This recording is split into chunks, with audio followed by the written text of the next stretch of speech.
Jules Verne ne s'y était pas trompé. Dans les profondeurs océaniques se blottit un monde mystérieux, inhospitalier.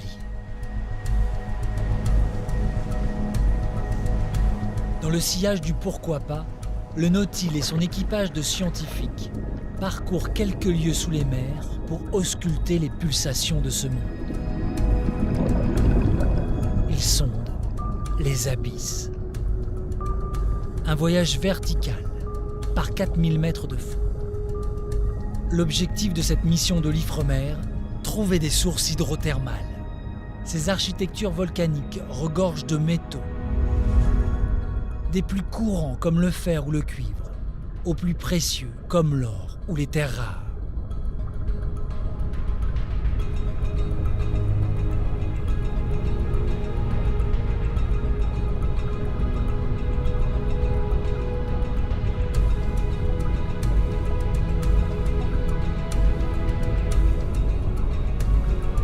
Ces richesses sous-marines attisent les appétits des grands groupes miniers et pharmaceutiques. Les industriels les utilisent pour la fabrication des voitures électriques, des smartphones, des panneaux solaires, pour imaginer de nouvelles thérapies. La demande pourrait être multipliée par 4 d'ici 2040.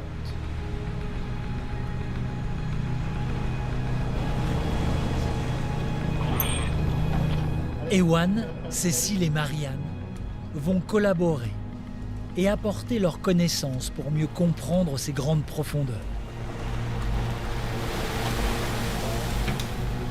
Longtemps ignorés, les abysses forment l'un des derniers espaces encore préservés de notre monde. Un sanctuaire qu'il faut étudier rapidement pour espérer le protéger.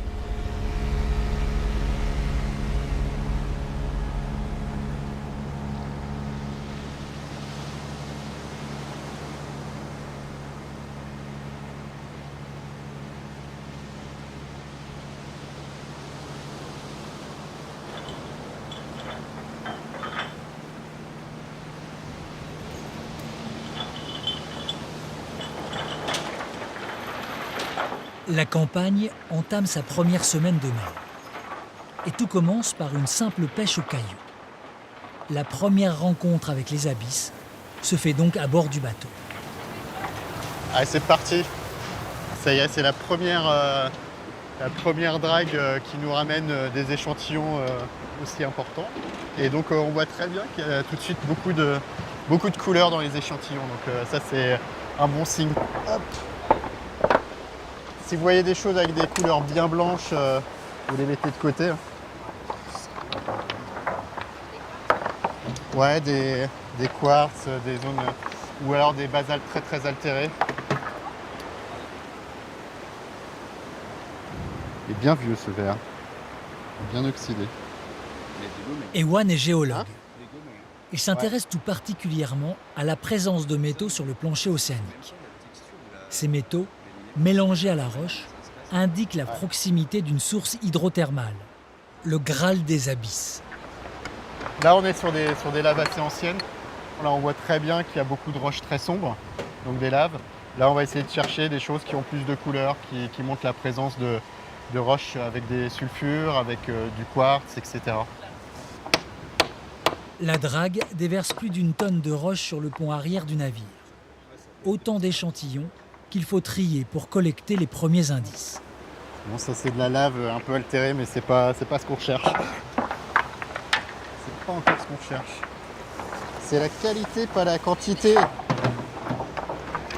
On essaye de chercher des indices d'hydrothermalisme, donc de roches qui auraient connu une circulation d'eau chaude, donc associée à ces sources chaudes qu'on va rechercher tout le long de la campagne.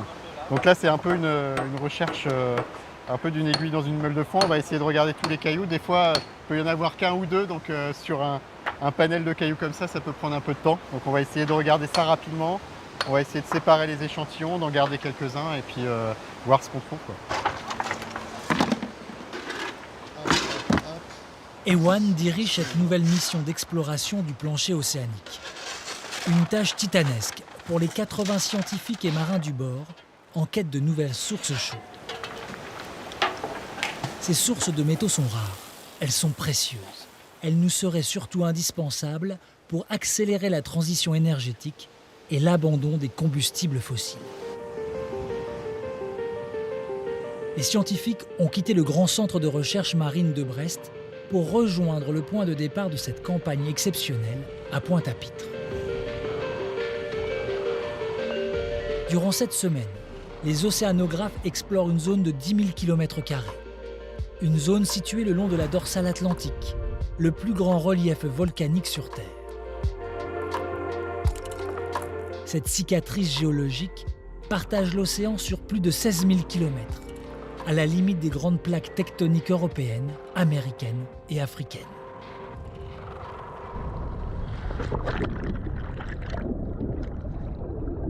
En 2017, Ewan découvrait 6 nouvelles cheminées hydrothermales, des formations géologiques qui caractérisent l'activité volcanique de l'endroit. Pour cette mission, il revient sur cette zone avec l'espoir d'en trouver de nouvelles.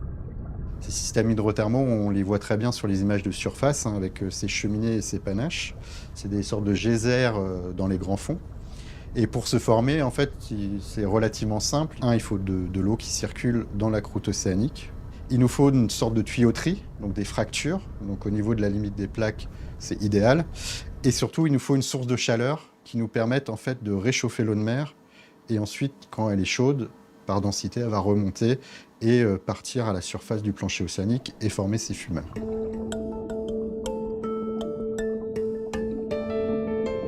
Mais cette chasse au trésor est difficile. Elle se heurte à la finesse des relevés sous-marins.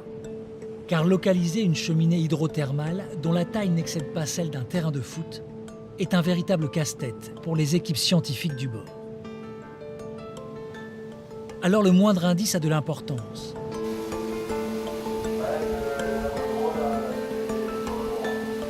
Et notamment ceux détectés par Cécile dans la colonne d'eau.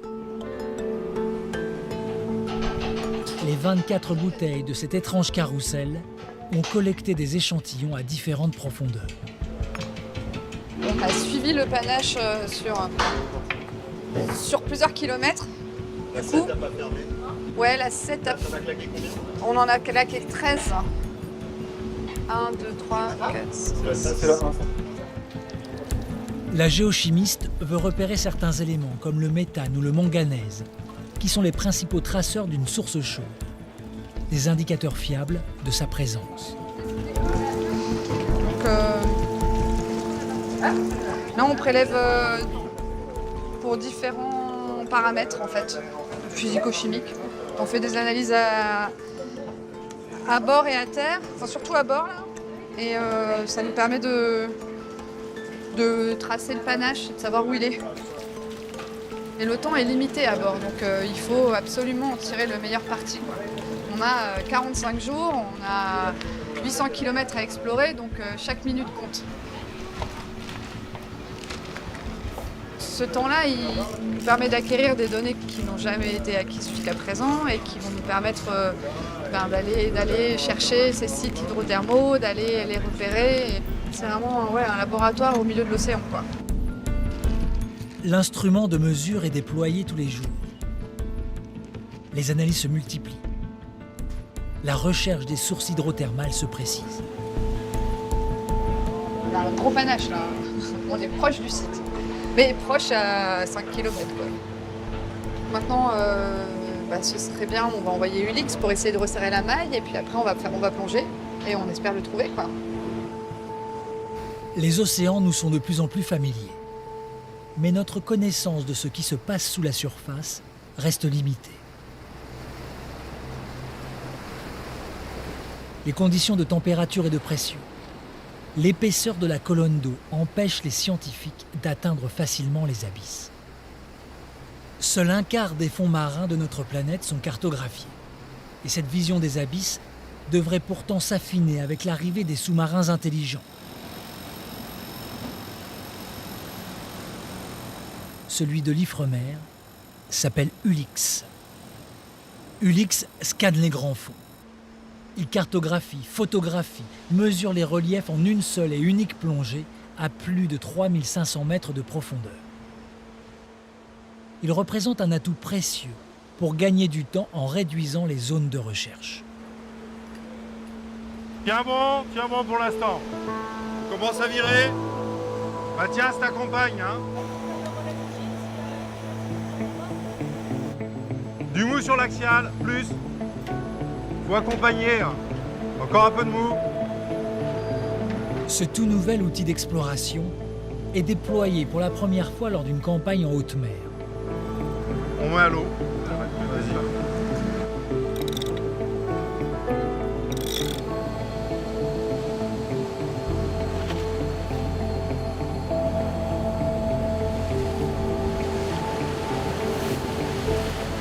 Il est le seul engin autonome de la flotte océanographique française conçu pour atteindre les 6000 mètres de profondeur. Seuls les États-Unis, le Royaume-Uni et le Japon disposaient jusqu'alors d'une telle technologie pour sonder les grands fonds. Ulix détaille les reliefs du plancher océanique au mètre près. À partir de ces données, les échographes du bord fournissent des cartes beaucoup plus précises pour orienter au mieux les plongées. Grâce à Ulix, le périmètre de recherche se précise. Les indices s'accumulent. Ewan veut déclencher une plongée. Autour de la table à cartes, géologues, chimistes et biologistes confrontent leurs points de vue. Alors, les signaux les plus forts qu'on a eus sont ici. Donc, il y a des valeurs très très fortes sur tout le long en fait, de cette zone.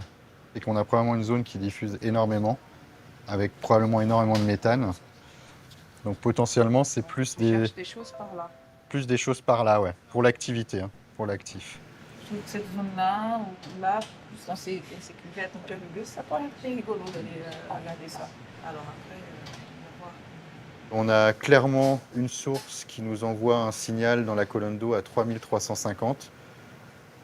Elle diffuse sur la quasi-totalité de la zone qu'on explore. C'est vraiment un signal qui est de fond, régional. C'est une zone qui est très... Enfin, je pense qu'on est tous d'accord qu'elle est très riche, en fait, pour plein de choses. Alors, la géologie, c'est sûr. En chimie, on le voit que c'est quand même une zone très complexe. Donc, il y a plein de zones qui nous intéressent beaucoup. Mais c'est aussi en rebouclant que des zones qu'on a imaginées à un moment donné, on est parti sur autre chose, quelqu'un d'autre la réidentifie. Et c'est comme ça qu'on peut réussir à un moment donné, en échangeant, dire « Ah bah oui, là, ça nous paraît plus logique à cet instant-là d'aller par ici ». Donc c'est comme ça qu'on identifie des cibles d'intérêt pour éviter de se tromper trop, quoi.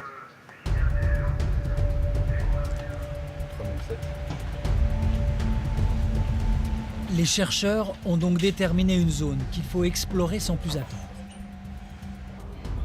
Dans le ventre du pourquoi pas, tout le monde s'affaire au dernier réglage du Nautilus.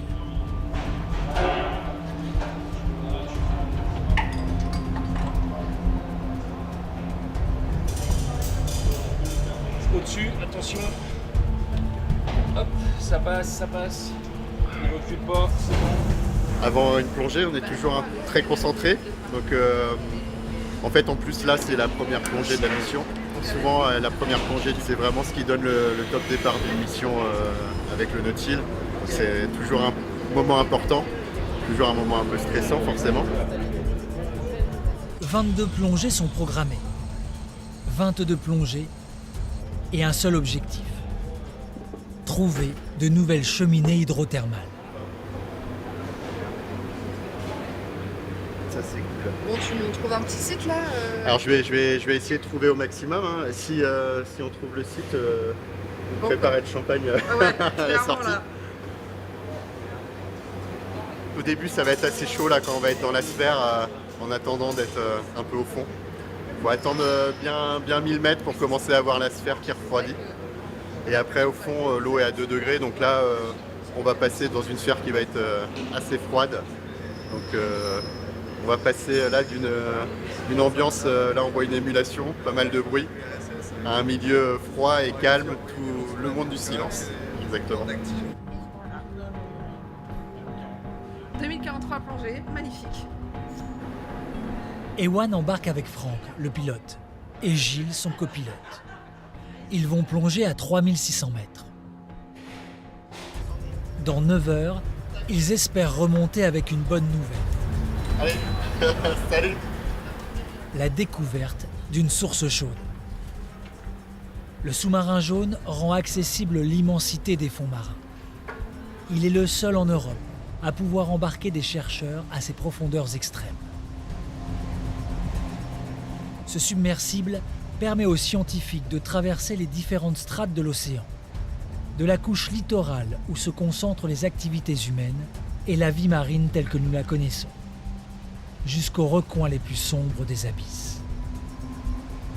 Si certaines fosses sous-marines dépassent les 10 km, le plancher océanique se trouve à une profondeur moyenne de 3800 mètres. C'est cette profondeur que le Nautil a dû atteindre pour explorer l'épave du Titanic lors de sa mission d'exploration en 1987.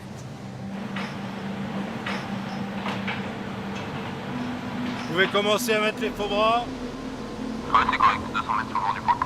Bon, bah écoute, je lance le bateau. Vertique à la mer. Ok, passerelle, tu mets en avant, on commence sa progression vers le point de largage, donc tu règles pour être environ à 35 tours. Bien reçu. Bon bah, sous-marin à la mer, et on allonge l'axial au fur et à mesure.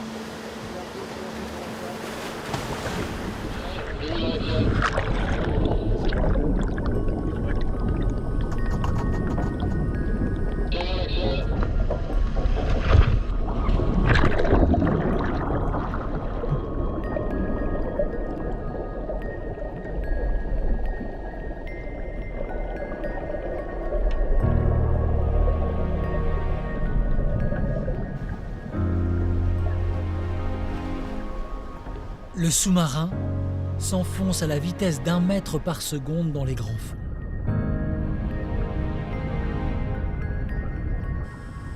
À moins de 100 mètres, les rayons du soleil commencent à s'estomper. Ici commence la mer profonde. À moins 1000 mètres, règne l'obscurité la plus totale. Les températures sont glaciales et la pression immense, 100 fois plus importante qu'à la surface. Plus je m'approche et plus ça paraît bien. Ouais. Pour contact, immersion 3477 mètres, 3477. Pour Ewan, le brun, le vert ou le noir sont autant d'indicateurs de présence de fer, de cuivre ou de manganèse. Autant d'indices d'une zone hydrothermale, même si celle qu'il observe est éteinte. C'est énorme. Ah vache, quand tu t'approches, quoi. Mais c'est... Je vois les cristaux à l'œil nu, là. T'as vu un peu les zones noires, t'as des gros minéraux blancs dedans aussi, c'est assez impressionnant, t'as des sortes de tachetés.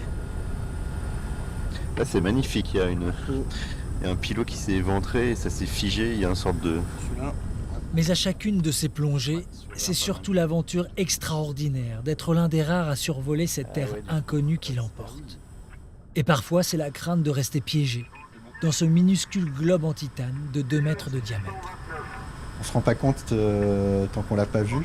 C'est vraiment très très petit. Et la peur de pas supporter en fait ce côté extrêmement restreint de la sphère, d'avoir un peu une peur de la claustrophobie, clairement. Et comme j'avais qu'une envie, c'était de pouvoir plonger et voir le fond, de voir de mes yeux ce que j'avais vu sur des vidéos ou ce que j'avais pris en cours, j'avais qu'une peur, c'est d'avoir la panique d'être dans cette sphère et de pas avoir la possibilité d'y aller. Et finalement... ça s'est passé tout seul. Et puis, dès lors qu'on voit le fond, il y a l'émerveillement et ensuite, il y a l'objectif qui fait qu'on oublie tout ça. On oublie cette peur qui peut donner une peur panique. Et en fait, on s'abandonne complètement dans la plongée et dans l'observation et dans l'émerveillement de certaines structures géologiques.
Le Nautile remonte à la surface.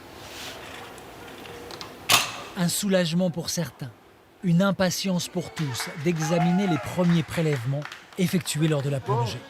Ça y est. Ouais, ça y est. J'ai essayé d'aller voir la zone là. Je suis pas sûr qu'on soit arrivé vraiment très, très proche. Et après, il y avait des zones un peu plus sédimentées là en bas de pente. Et, voilà, après, c'était la fin de plongée. Et comme c'était de la descente, c'était chaud. C'était assez joli, hein. Franchement. Voilà, mais pas de site hydrothermal. Bon, en même temps, c'était difficile à trouver. Je crois qu'on est resté à peu près 6 heures sur le fond. Donc c'est long, mais en fait c'est court pour nous au fond, hein. On a la descente qui dure une bonne heure. Après sur le fond, on voit vraiment pas le temps passer. Parce qu'on est vraiment focalisé sur ce qu'on essaye de rechercher, sur ce qu'on voit, sur les indices qu'on peut avoir pour trouver ce qu'on cherchait, c'est-à-dire des sites hydrothermaux. Plein d'oxyde de manganèse. Ewan n'a pas trouvé de nouvelles sources chaudes, mais il remonte certains échantillons qui prouvent une activité volcanique dans la zone. Donc, la présence de cheminées et de métaux. Et je voulais regarder si en dessous, voilà, il y a les... Ah, c'est magnifique ça. T'as les couleurs de la lave. C'est ça qui m'interloquait, c'est cette couche. Je pense que c'est le verre finalement qui est complètement oxydé, mais c'était complètement couvert partout. Donc, je pense que c'est peut-être l'oxydation du verre. Et il y en avait partout dessus. Voilà. Aujourd'hui, les fonds océaniques en général attirent un peu l'œil parce qu'on sait qu'il y a des roches qui peuvent être très riches en métaux. Pour le moment, nos connaissances de scientifiques font dire qu'on n'est pas prêt du tout d'exploiter, d'autant que la chimie environnante, la faune, est très peu connue. De même que tant qu'on n'a pas un peu d'informations sur les technologies qui seront utilisées pour l'extraction, on aura du mal à évaluer les impacts de cette exploitation. Donc il est clair que d'un point de vue scientifique, on n'est pas prêt d'exploiter dans les 10 ans. En tout cas, ça serait pas raisonnable.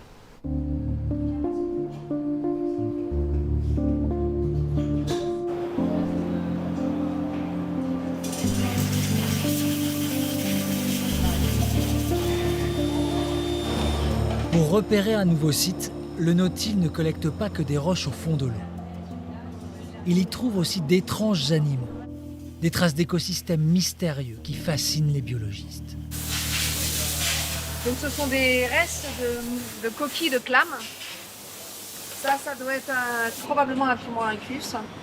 C'est un escargot carnivore. C'est ou fossilisé ou ça a chauffé. En tout cas, les coquilles sont noires et il n'y a pas d'animal dedans. En tout cas, c'est plus vivant, c'est sûr, et ça fait un bon moment. Donc soit il y a eu un mouvement de chaleur sur place qui fait que ça a cuit et détruit la faune environnante, soit c'est une ancienne faune et qui a fossilisé. Je ne sais pas encore, il va falloir étudier.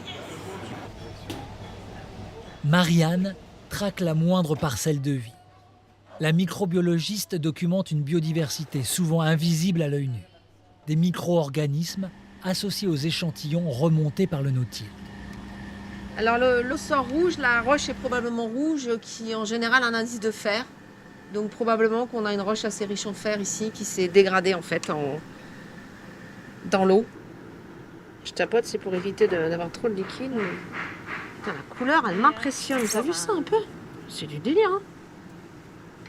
Les micro-organismes se développent partout. Donc on a les archébactéries et les bactéries. À partir du moment où elles ont un milieu propice pour leur croissance, elles développent et on se rend compte que partout on en cherche, partout on en trouve. Sur du sable en plein milieu du désert, dans la glace, sur des vieux sulfures de 100 000 ans. On a parfois des sulfures qui ont des présences, outre les métaux lourds, d'arsenic par exemple. Donc on peut trouver des micro-organismes résistants effectivement à certains composés considérés toxiques pour nous. Très cher, pouvez le flacon, je sais pas pour ça. C'est pas réglementaire. Et regarde comment on est trop doué. Et voilà, 2 heures au frais. Allez, Marianne étudie le rôle des bactéries dans ces milieux extrêmes. Une vie foisonnante par 3500 mètres de fond que personne ne pensait possible il y a encore 50 ans.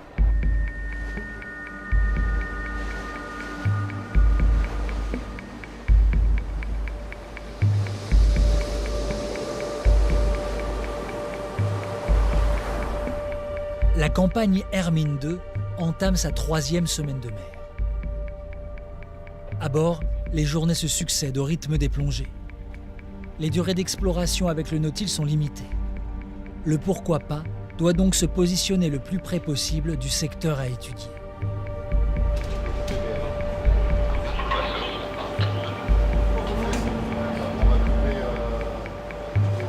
Julien est le second pilote du Nautilus. Quand il ne plonge pas, il supervise le bon déroulement des manœuvres et assure la sécurité de l'équipage embarqué depuis le navire.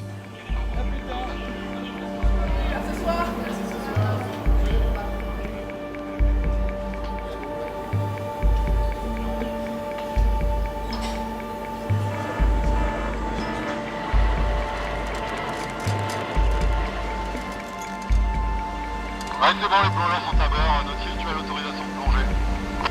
Ok, on y va.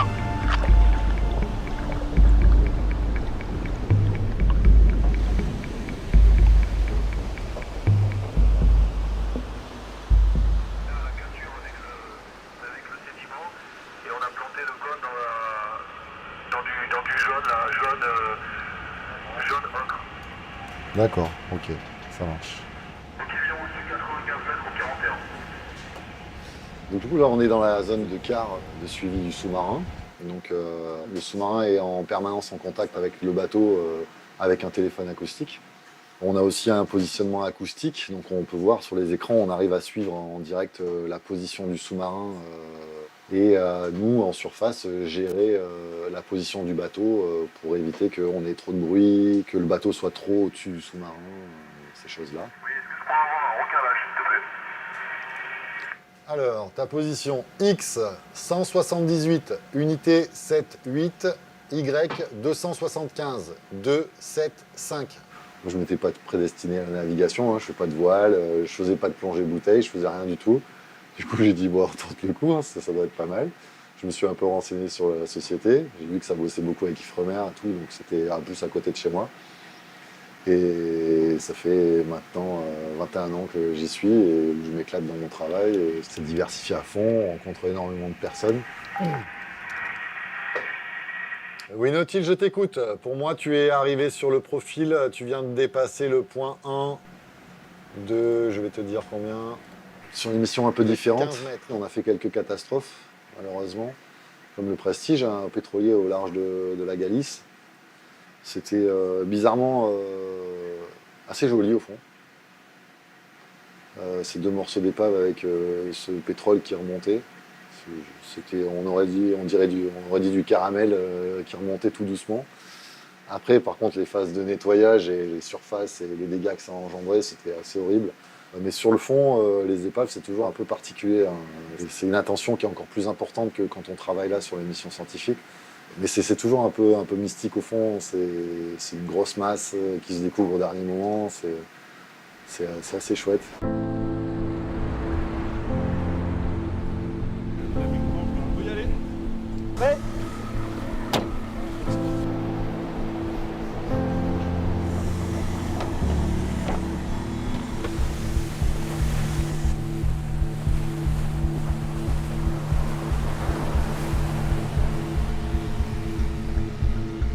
Quand le Nautilus atteint la surface, il ne faut pas traîner. Les plongeurs raccrochent le sous-marin au navire et sécurisent sa récupération. C'est toujours un moment délicat pour la sécurité. J'ai reçu pour l'encre, mais il n'a pas dit qu'on pouvait. Et une source de stress pour Julien qui coordonne la manœuvre.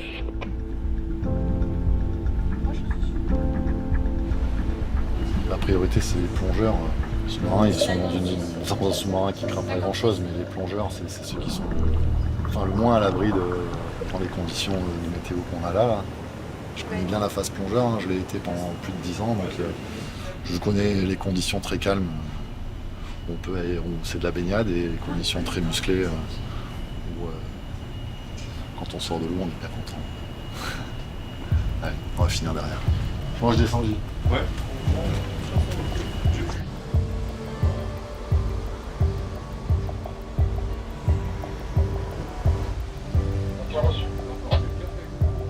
Zodiac, est-ce que l'encre flottante c'est OK pour toi? On regarde là. Tiens-les, tiens-les, tiens-les, tiens-les, il n'y a pas besoin de beaucoup pour l'instant.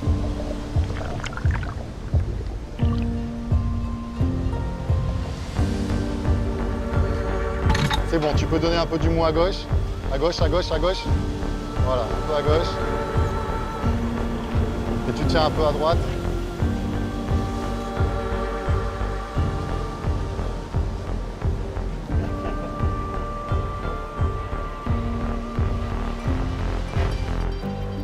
Léa commence tout juste sa carrière de géologue à l'Ifremer. Elle termine son baptême des grands fonds avec le Nautile. Aujourd'hui, Léa fait ses premiers pas dans le cercle très fermé des explorateurs des abysses. Bon, ce sont petits. Ce sont ridiculement petits dans ce monde. Mais bon, ouais, non, c'est super, c'est super. De voir ça, c'est une grande chance. Donc, voilà. Bien contente. Tu sens que t'as vécu un truc, mais voilà. C'est la relâche un peu. Mais là, on a été un peu secoués sur la fin, donc ouais, ça ajoute un peu de la fatigue.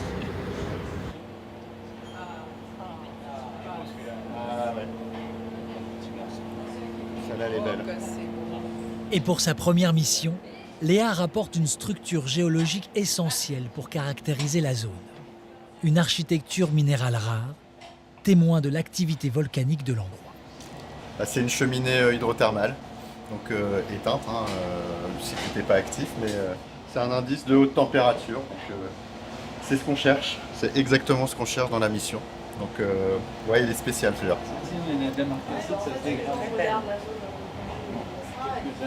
700 scientifiques ont eu le privilège de plonger à bord du Nautile en 40 ans. Une expérience inoubliable pour chacun, célébrée dans la bonne humeur par les plongeurs les plus expérimentés. Léa se plie avec le sourire à la tradition. C'est bon, je suis assise. C'est pas goûté. Faut que je goûte tout. T'es pas obligé de les finir. Tu goûtes. Vous avez mis des capres. Ça tombe bien, j'adore ça. Avec du chocolat. Super. Tiens, c'est le petit cadeau. Donc une petite serpentine que tu connais bien pour l'avoir prélevée. Ouais. Et donc ton nom Ah non, trop sympa. Ah, vous avez gravé. et la profondeur. Ah, génial. Oh, trop bien. Oh bah merci. Ça trônera sur mon bureau du coup. Bon.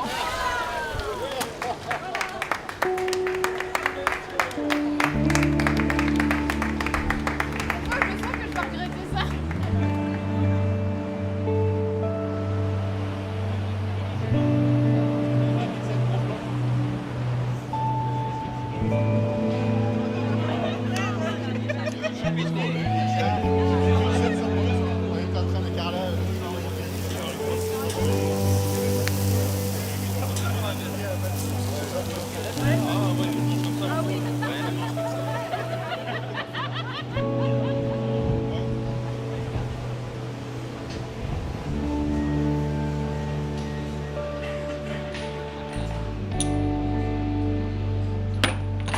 Et faut pas, tu bouges pas le poignet comme aux fléchettes. Bon bah, allez.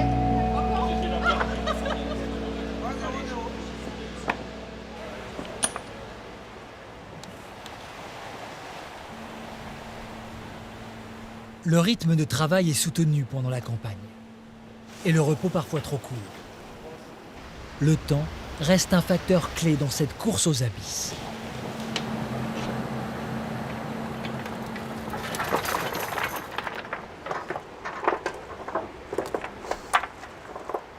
Ouais, c'est juste de la patine. C'est pas très altéré tout ça.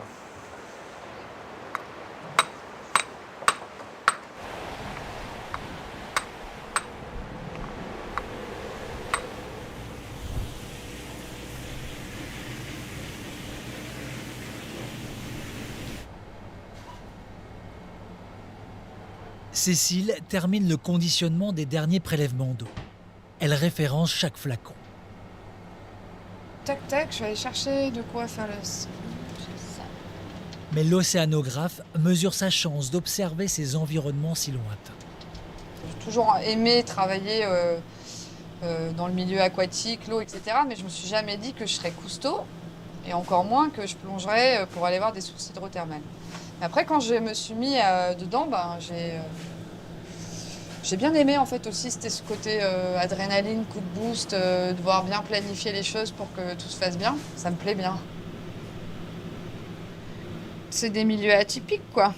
C'est vrai que rien que visuellement parlant, on se dit waouh, on trouve de la beauté et chacun est sensible à différentes choses. Mais moi je suis assez sensible à ces gros fumeurs là qui viennent se disperser dans l'océan et qu'on arrive à suivre sur des kilomètres et des kilomètres. Il faut faire découvrir ces environnements, il faut essayer de un peu se dépêcher de bien les comprendre quoi, pour pouvoir les protéger un peu. Je pense que c'est quelque chose comme ça.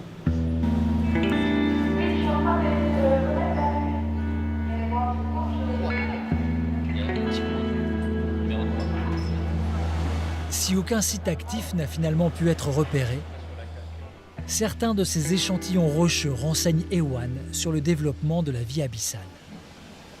Probablement qu'il y a eu de la vie proche de cette roche. D'ailleurs, on a un peu confirmation de ça parce que le fait qu'on ait quand même pu mesurer une température un peu au-dessus de celle de l'eau de mer montre qu'il n'est pas totalement fossile. Hein. Il est en fin de vie, il est un peu en fin d'activité. On n'a pas vraiment de connaissances pour savoir si l'activité va revenir par le jeu de la tectonique, du magmatisme. Et la vie est extrêmement dépendante de cette activité de fluides hydrothermaux. C'est leur énergie en fait, c'est leur soleil. Nous on a le soleil qui est la source de notre énergie sur Terre. Eux c'est les sources chaudes. Et dès que ces sources s'éteignent, c'est toute une partie de la vie qui s'éteint. Et peut-être une autre qui prend le relais sous forme de micro-organismes.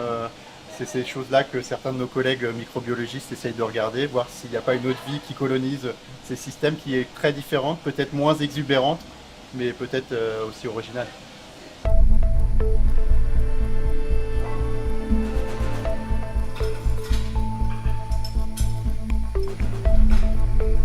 Aujourd'hui, on va visiter Snake Pit, un site qu'on travaille depuis 2014 de façon assez intense.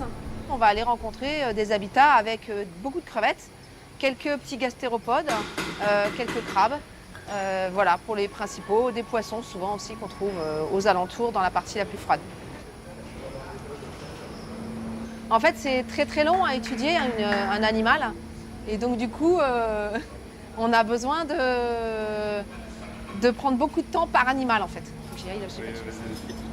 Ils sont déjà tous prêts. Merde, faut que j'aille chercher mes affaires. On va avoir les trois qui sourient en même temps. S'il vous plaît, genre.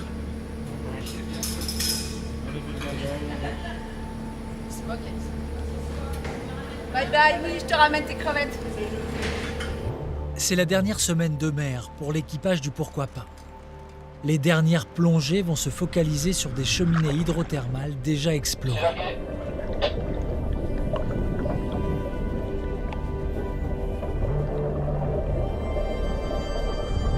Snake Pit est un site que connaît parfaitement Marianne. C'est une source chaude, sans laquelle la vie n'existerait pas dans ces grandes profondeurs.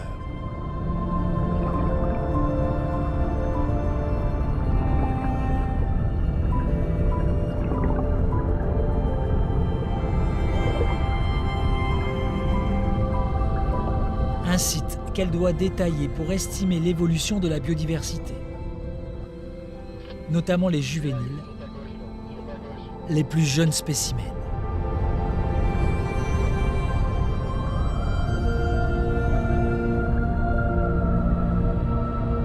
La crevette que j'étudie s'appelle Rimicaris exoculata. C'est une crevette parmi d'autres des grands fonds marins. Mais elle a cette particularité de vraiment vivre en association très étroite avec des bactéries. Et en fait, ce sont ces bactéries qui se développent dans la carapace, enfin sur la carapace à l'intérieur. Et donc, elles produisent de la matière organique, donc des sucres, des lipides, des protéines, et qu'elles transfèrent directement à la crevette au niveau de la carapace de la tête. Là, elles vont chercher des fluides, donc les particules énergétiques chimiques qui permettent aux bactéries de réaliser ce qu'on appelle la chimiosynthèse du coup. Donc comme la photosynthèse, mais à la place de la lumière, on a de la chimie. Un arrangement qui convient bien à tout le monde. La bactérie est à l'abri d'un environnement hostile. Et la crevette bénéficie d'un garde-manger permanent. La colonie se porte plutôt bien. Le nombre d'individus a encore augmenté. Les biologistes dénombrent près de 2500 crevettes par mètre carré. Ce petit crustacé est un modèle pour comprendre ces écosystèmes abyssaux. Sans les communautés bactériennes qu'elle héberge, la crevette serait condamnée.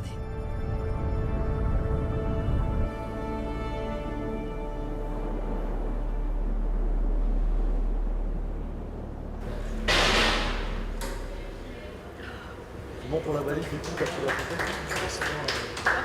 C'est sublime, sublime.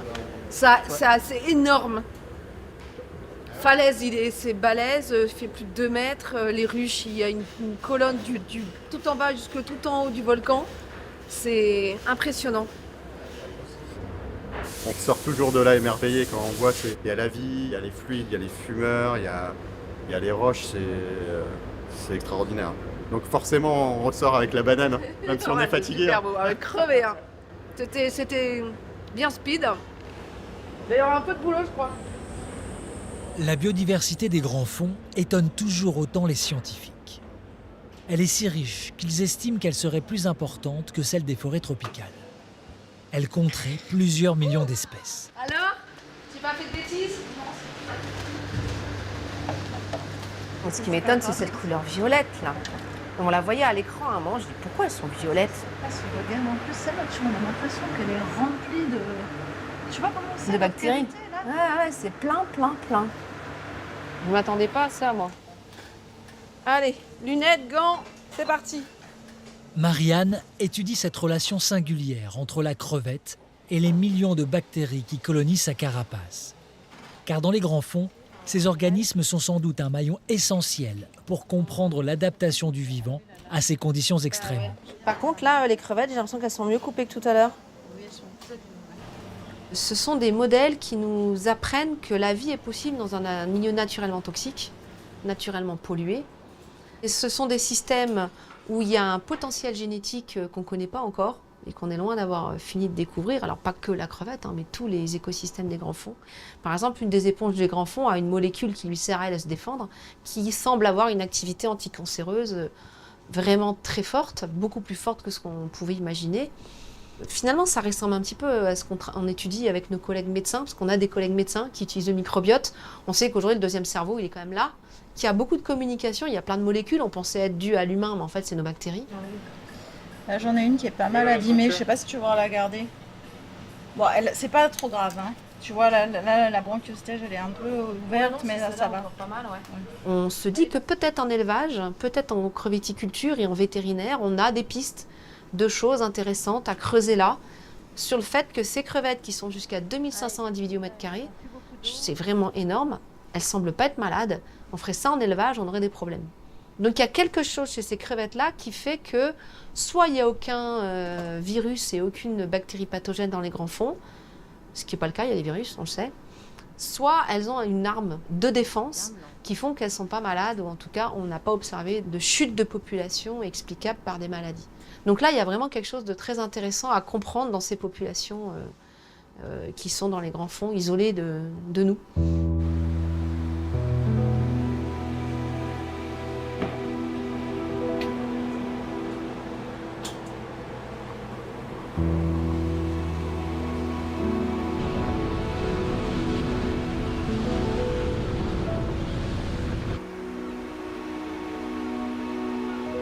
On est vraiment une poignée de scientifiques à avoir cette chance de voir, dans le cadre de notre travail, de notre passion, les grands fonds marins. C'est-à-dire on soulève l'océan et puis on va se glisser dessous pour voir ce qui se passe. Je pense que c'est une erreur de ne pas le partager. Et je pense qu'il est important aujourd'hui, quand on parle de dérèglement climatique, de protection de l'océan qui fait 70,8% de la planète, eh ben, il est temps que les gens sachent que l'océan, ce n'est pas un vide froid, abyssal, sans personne au fond. Il y a des sociétés tout aussi respectable que d'autres. Il faut respecter l'océan, il faut savoir qu'il y a de la vie, il faut la protéger. Elle fait partie du chaînon général de la vie sur Terre. Voilà, ça fait partie du tout et ça fait partie de la planète.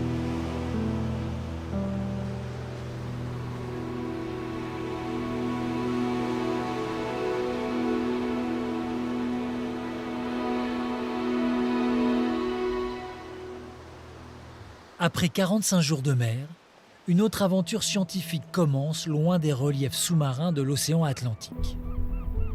À l'entrée de la rade de Brest, le site de l'Ifremer domine le paysage marin de la presqu'île de Crozon.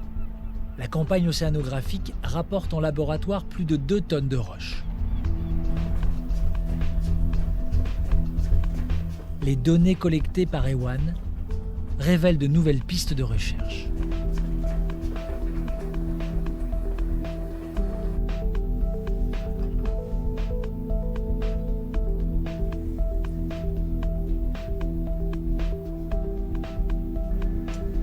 Audrey, voici les dernières poudres là, de la mission Hermine 2.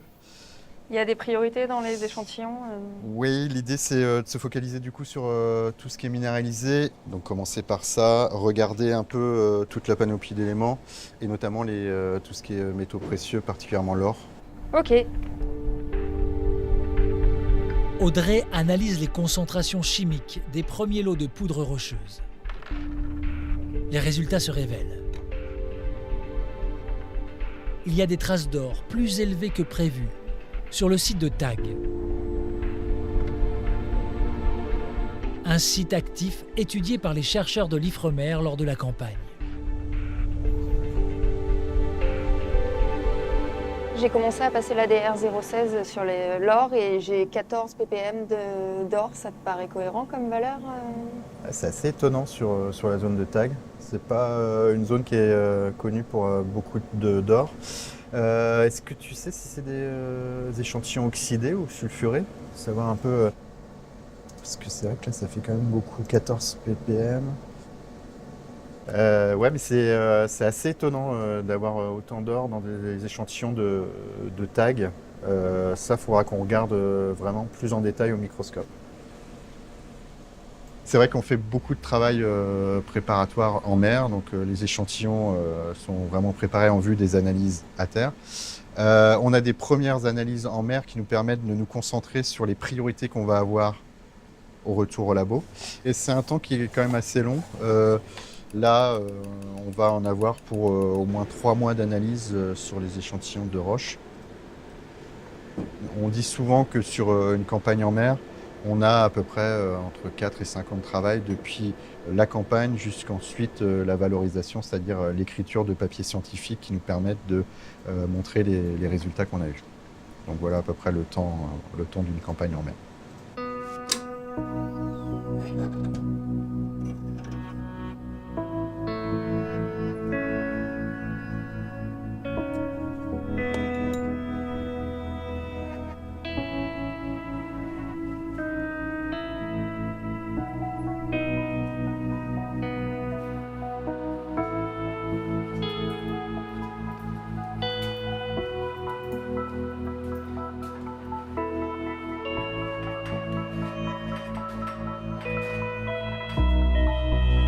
La mission Hermine 2 va laisser une empreinte dans les souvenirs d'Ewan. Elle laissera aussi sa trace dans cette bibliothèque minérale, la lithothèque de l'Ifremer, dont les 23 000 échantillons sont une part de la mémoire de nos océans. Une part infinitésimale que les prochaines missions enrichiront à leur tour. Mais cette quête n'en est qu'à ses balbutiements. L'homme fait ses premiers pas dans les abysses et il a vite compris la manne qu'elle représente. Une question s'impose alors aux chercheurs. Est-ce le prélude à une avancée de la science ou viennent-ils d'ouvrir la boîte de Pandore ?